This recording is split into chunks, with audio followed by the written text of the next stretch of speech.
বন্ধুরা, আমি আগের ভিডিওতে তোমাদেরকে দেখিয়েছিলাম যে আমি ডন্ডি কাটছিলাম আমাদের গ্রাম দেবতা মন্দিরে।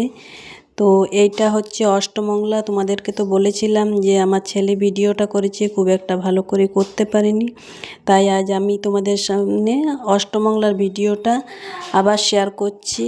তো এইখানে আজ আমার অষ্টমঙ্গলাতে আমি জুড়ি দেবো, পুজো দেবো। তো দেখেই নিলে যে আমি জুড়ির জন্য যা যা লাগে সব কিছু নিয়ে নিয়েছি। তারপরে আমরা মন্দিরে চলে এলাম। এই হচ্ছে বাবা ভৈরব মন্দির, খুব জাগ্রত মন্দির। তো এইখানে পুজোর লাইন চলছে।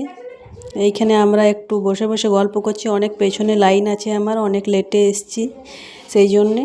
তো ফ্যামিলির সবাই আছে, আত্মীয় স্বজনের তো বাড়ি আমাদের পুরো ভর্তি। সবাই এখানে বসে বসে রোদ পোয়াচ্ছি, লাইনটা তাকে আসুক।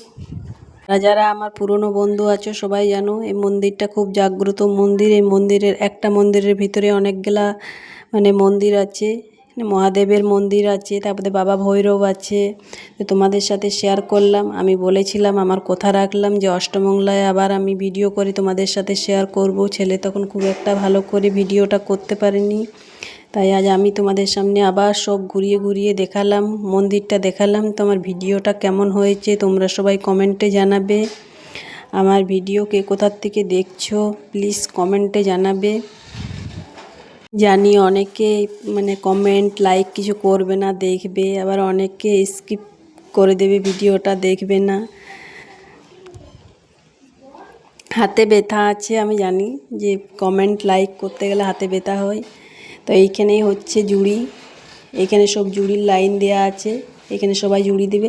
আর এই মুহূর্তটা আমার যে কি কষ্ট হচ্ছিল তোমাদেরকে আমি বলে বোঝাতে পারবো না। যে মানত করতে হয়, কিন্তু এমনি কারুর প্রাণ নিয়ে মানত করতে নেই।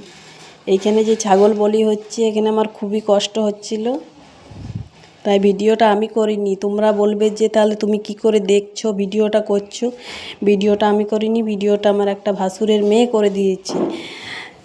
আমি এই সব জিনিস দেখতে পারি না, খুবই কষ্ট হয়, তাই তোমাদের সামনেও একটু শেয়ার করলাম। তোমরাও দেখো, কারুর প্রাণ নিয়ে কোনো দিন কোনো মাকে দিতে নেই, এইসব মানত করতে নেই।